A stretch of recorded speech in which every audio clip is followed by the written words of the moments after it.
Bem-vindos a mais um vídeo. Hoje faremos o ranking mais fácil aqui dos últimos que eu fiz no canal. Já tem vídeo para top 10 literatura russa, top 10 literatura brasileira e top 10 literatura em língua inglesa. Aqui vocês podem assistir a esses vídeos. E um top 10, ou enfim, né, um ranking que foi muito pedido aqui por vocês nos comentários, foi de literatura francesa.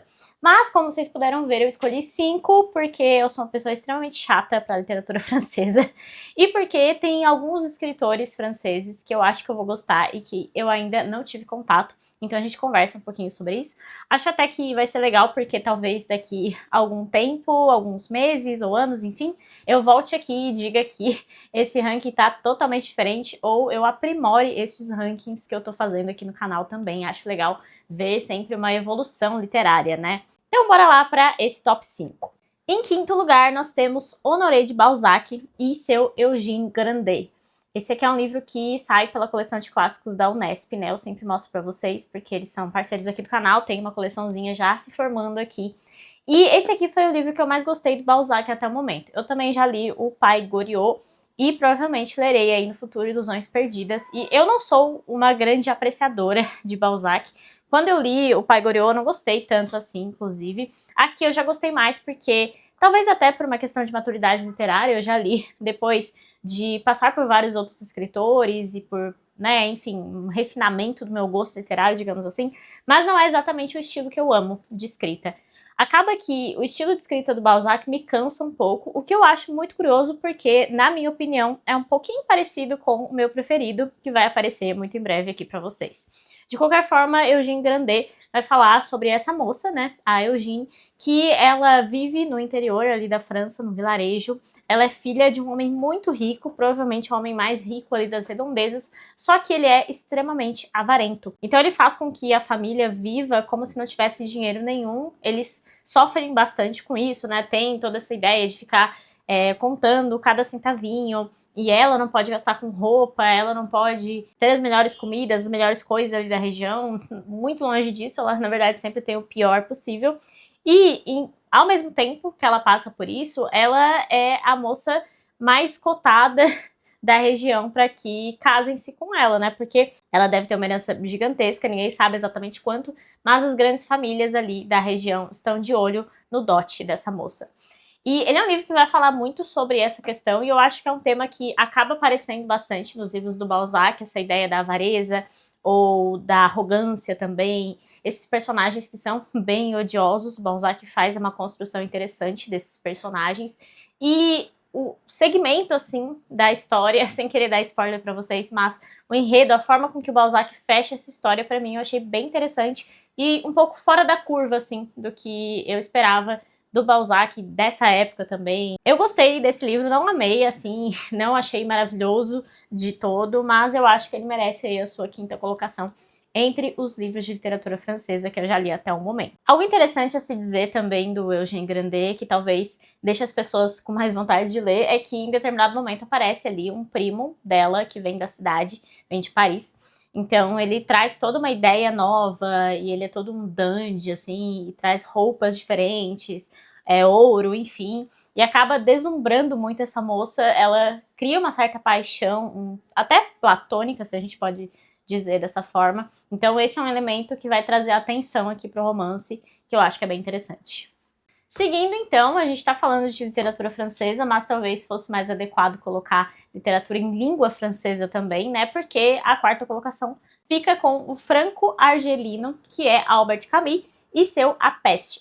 E é uma coisa engraçada, assim, em relação à Peste, que eu li A Peste antes de ler O Estrangeiro, né? E pensando numa lógica, eu acredito que A Peste é uma forma um pouco mais refinada do pensamento que tem lá em O Estrangeiro. E aí eu acabei criando expectativa e achando O Estrangeiro um livro bem passável, assim. Com certeza vai ter crítica aí por esse comentário, mas enfim, eu achei A Peste muito melhor desenvolvido. E também tem toda a questão existencialista aí do Camus nesse livro. Aqui, o nome já é bem sugestivo. É uma cidade da Argélia, inclusive, passa por um momento de epidemia. Essa cidade é fechada e um personagem principal é um médico, que é o Rio, e a gente acompanha, né, ele passando aí por suas reflexões e por seu trabalho também no meio dessa epidemia. É um livro que vai dialogar bastante com a ideia da pandemia que a gente passou recentemente, né? Então, a gente vê muita coisa que está acontecendo ali, que a gente viu acontecer, no nosso caso também, com questões autoritárias ali de governos, que às vezes não fazem sentido, mas que eles precisam mostrar serviço.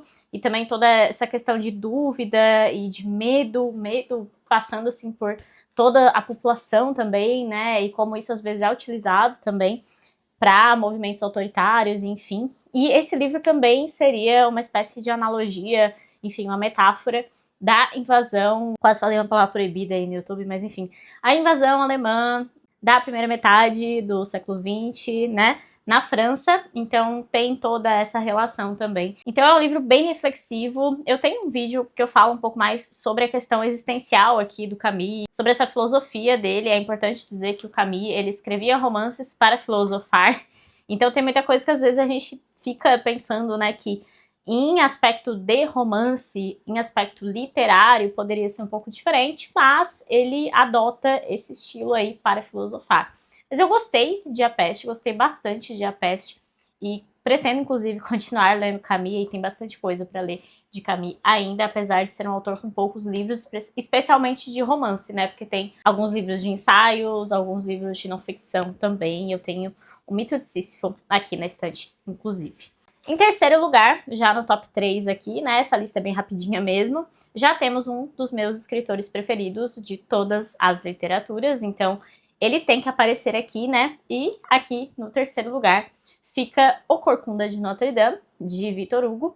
Victor Hugo é um dos meus romancistas preferidos e é curioso porque, na verdade, ele é mais conhecido como poeta e a gente tem pouquíssimas poesias traduzidas aqui no Brasil, infelizmente. Queria muito que tivesse mais, porque se eu já adoro ele romancista, fico mais curiosa ainda em relação ao Victor Hugo poeta. O Victor Hugo foi um grande romancista do movimento romântico, né? Ele é muito colocado nesse movimento romântico, então sim, tem personagens exagerados, personagens que não parecem lá tão realistas, tem toda uma carga emocional nos seus livros, reviravoltas, plot twists, enfim, esperem tudo isso nos romances de Victor Hugo, e é o caso aqui de O Corcunda de Notre Dame. Aqui a gente tem uma história que é muito popular, especialmente por conta da animação, né, então provavelmente todo mundo já sabe aí do Quasimodo, que é esse corcunda que mora ali na Notre Dame, que bate o sino, e enfim, ele é uma figura muito esquisita, é uma figura corporeamente bizarra, né? Mas aqui, nesse livro em especial, o Victor Hugo vai trazer muito a ideia do grotesco e do sublime,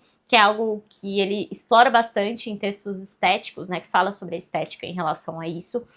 E ao mesmo tempo tem essa beleza interior no Quasimodo, porque ele acaba sendo uma figura bondosa também. Outros dois personagens centrais aqui da obra são a Esmeralda, essa cigana jovem aí por quem Quasimodo vai se apaixonar, assim como o Frollo, que é um padre ali da Notre Dame que vai se apaixonar também pela Esmeralda, e as partes em que ele aparecem assim são bem inesquecíveis, né? Só que tem uma personagem que aparece muito aqui nesse livro, que talvez seja um dos pontos mais interessantes do livro e que diferem totalmente das adaptações, né? Que é o fato da própria Notre Dame ser uma grande personagem aqui desse livro, porque a parte arquitetônica da Paris que Victor Hugo queria proteger estão aqui nesse livro. Ele vai fazer descrições exaustivas da Paris, das suas ruas e da própria Notre Dame, obviamente. E o objetivo aqui na publicação desse livro mesmo foi o restauro e a manutenção desses grandes prédios históricos de Paris que estavam meio jogados assim na época da publicação. A história se passa na Idade Média, né?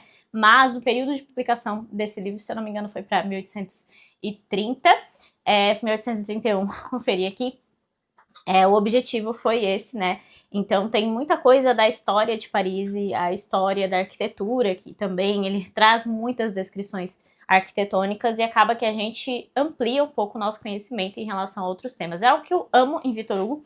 Tem muita gente que odeia, tem muita gente que cansa, mas as digressões dele, as reflexões dele, para mim, sempre trazem conhecimentos que eu não tinha antes e que eu posso explorar mais graças a esse escritor. Fazendo um adendo aqui, agora eu posso fazer as minhas leituras acompanhada do meu marcador de página do Victor Hugo, inclusive. Então eu queria trazer aqui para vocês o meu marcador da Bela Vi, que é sempre com tassel, sempre tem a frase atrás, a imagem do autor e vocês têm desconto com o meu cupom GabiJunks10 na finalização do pedido, lá no direct deles, então deem uma olhada por lá, que é sempre bom a gente ficar bem acompanhado das nossas leituras, né? A frase que tem aqui de Vitor Hugo é: vós que sofreis porque amais, amai ainda mais. Morrer de amor é viver dele. Então aqui, ó, o símbolo dessa ideia romântica que traz tão bem o senhor Vitor Hugo, um dos meus escritores preferidos, né? Em segundo lugar, nós temos aqui provavelmente a maior surpresa de 2025, já para dar um spoiler aí para vocês, porque esse livro me pegou de um jeito assim que eu fiquei fascinada e ele veio já para o top 5 aí da literatura francesa. Estamos viajando para o século XX, porque esse é um autor mais próximo aí de nós, e estou falando de Thérèse de Querot, esse romance aqui, que inclusive foi talvez um dos motivos que levou o François Mauriac ao Prêmio Nobel de Literatura. Então, quem se interessa aí por essas premiações, esse é um autor que precisa estar na sua lista, porque eu fiquei impressionada com o estilo de escrita dele. Ele tem uma escrita muito bonita e ele trata de temáticas que muito me interessam.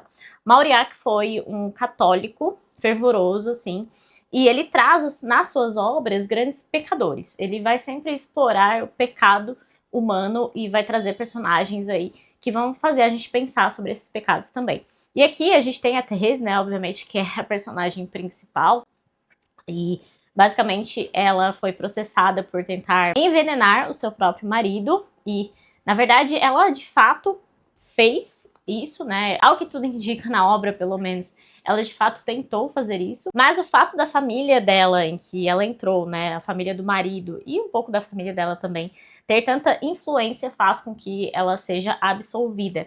E o grande ponto aqui é que a gente tem duas partes nesse romance. A primeira parte é quase que um fluxo de consciência da Thérèse, porque ela acabou de receber a sua absolvição e ela vai para casa agora se reencontrar com esse marido que ela tentou envenenar.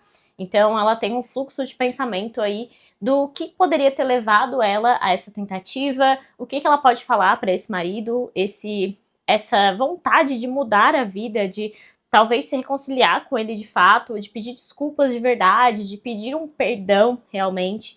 E a segunda parte começa com ela chegando de fato na casa deles e travando novamente essa relação entre os dois. E nisso acontecem várias coisas. E apesar de ser um romance curtinho, né? Não sei se alguém poderia até chamá-lo de novela, porque dá pra ler muito rápido mesmo, eu li até bastante rápido. Ele tem vários acontecimentos e uma profundidade psicológica bem impressionante, especialmente porque nessa primeira parte é meio que um fluxo de consciência, né? Não necessariamente um fluxo, não é exatamente um fluxo, mas lembra pelo estilo da escrita. E o próprio Mauriac diz que essa primeira parte é inspirada no cinema mudo, que estava ali em ascensão na época que ele escreveu, e ele quis trazer mais ou menos a mesma sensação para a primeira parte desse livro. Então vai tratar sobre esses pecados da Thérèse, que é essa mulher pecadora, essa mulher que quase cometeu um dos piores pecados que existem, mas que não deixa de ser humana, né? Então é bem interessante como ele traça esses paralelos. Tem um vídeo só sobre esse livro e eu gostei demais, demais mesmo, tanto que tá aí na segunda colocação. Já o primeiro lugar, se você conhece esse canal há um tempo ou me segue, provavelmente você sabe de quem é. Eu já falei aqui, né, já dei o spoiler que Vitor Hugo é o meu autor preferido da literatura russa e um dos meus autores preferidos da literatura no geral. E o primeiro lugar é a grande obra dele, não tem como não ser um dos meus livros preferidos da vida, um dos livros que mais me toca, um dos livros que mais me emociona, que é Os Miseráveis. Eu trouxe aqui o primeiro volume, né, eu tenho o box da Nova Fronteira, que eu vou pegar aqui o segundo volume para vocês verem a quantidade de marcações que eu fiz. Essa edição eu usei na minha releitura, né? Já é um livro que eu li e reli, então tá cheio de anotação aqui. É um calhamaço, um dos maiores livros que você vai ler na sua vida, sim, mas que valem cada página, cada digressão, cada andança pelos esgotos de Paris, cada reflexão sobre a Batalha de Waterloo. Eu amo tudo que tem nesse livro. Eu sei que tem muita gente que odeia, tem muita gente que reclama, tem muita gente que nem pensa em ler, justamente pelo tanto de digressão. Mas para mim esse é um livro lindíssimo sobre redenção, sobre amor cristão, sobre tentar mudar os seus erros, né? Não mudá-los, mas redimi-los, né? Redimir os seus erros do passado, os seus pecados também. E aqui a gente tem personagens inesquecíveis, tem reviravoltas, tem tudo aquilo que eu falei sobre Corcunda, né? mas o contexto aqui é que o nosso personagem principal, Jean Valjean, ele vai cometer um furto ali no início do livro, porque ele vai pegar pão para alimentar sua família que tá passando fome, e ele é preso, só que ele até teve uma pena condizente ali, um período bem curto que ele seria preso por conta desse crime, apesar dos pesares, né, da causa, do motivo aí desse crime, enfim. Só que ele tem várias tentativas de fuga e acaba ficando aí uns 17 anos na prisão. E quando ele sai, ele tem aí uma chance de redenção, uma chance de mudar tudo a partir da bondade de um bispo, que é o bispo Benvenu. A gente conhece ele já nas primeiras páginas do livro. E a bondade desse homem faz com que ele mude de vida. E a partir disso a gente acompanha toda a andança do Jean Valjean para tentar se redimir e tentar apagar esse passado, sabendo que esse passado, né, nunca vai mudar, mas ao mesmo tempo querendo mudar o futuro, querendo mudar o presente, querendo mudar a vida de outras pessoas que também sofrem. Então, a partir daí a gente tem grandes personagens como a Fantine, como a Cosette, como o Gavroche, enfim. Esse é um livro que, para mim, fica sempre entre os melhores que eu já li na minha vida, os mais emocionantes, sem sombra de dúvida. Eu acho que ele tem cenas lindas, tem trechos lindos e poéticos também, tem muito de história aqui, né, tem todo um contexto político e histórico importante, como eu falei sobre a Batalha de Waterloo também, né, mas, de qualquer forma, esses panos de fundo são muito bem explorados pelo Victor Hugo, mas ele vai trazer aqui um enredo que é muito eletrizante e reflexões muito bonitas, trechos profundamente belos, e é isso que eu amo em Victor Hugo. Bom, esse é o meu top 5. Eu sei que tem muito autor aí que tá faltando. Eu acho que no futuro, como eu comentei com vocês, né, eu espero vir aqui no futuro e dizer que esse top mudou totalmente, porque eu li Alexandre Dumas, porque eu li Baudelaire, porque eu li Zola, enfim, tem muitos escritores franceses que eu ainda não conheço, ou que eu conheço muito pouco, e que eu acredito que em breve aparecerão nessas listas também. Mas eu sou meio chata mesmo com francês. Como eu falei, Balzac não me encantou. Eu li também Madame Bovary do Flaubert, achei bem chato na época que eu li. Ainda vou reler, mas sinceramente, quando o livro cai muito na estética, cai tanto na estética que esquece um pouco o enredo, acaba me cansando demais. E eu não tenho o costume de gostar muito desse tipo de livro. Entendo a importância, e eu sempre falo sobre a importância literária de Madame Bovary, mas eu acho que nem na releitura esse livro vai me fazer amar muito, não. Tem A Dama das Camélias, do Alexandre Dumas Filho também, enfim. Tem bastante coisa que eu acho que vai entrar futuramente nessa lista. Deixem aí nos comentários quais são os seus livros franceses preferidos. Já me deixem indicações também, vamos aumentar aí essa lista de franceses aqui no canal, né? Se você gostou do vídeo, deixe sua curtida, inscreva-se no canal que isso me ajuda bastante e até o próximo vídeo.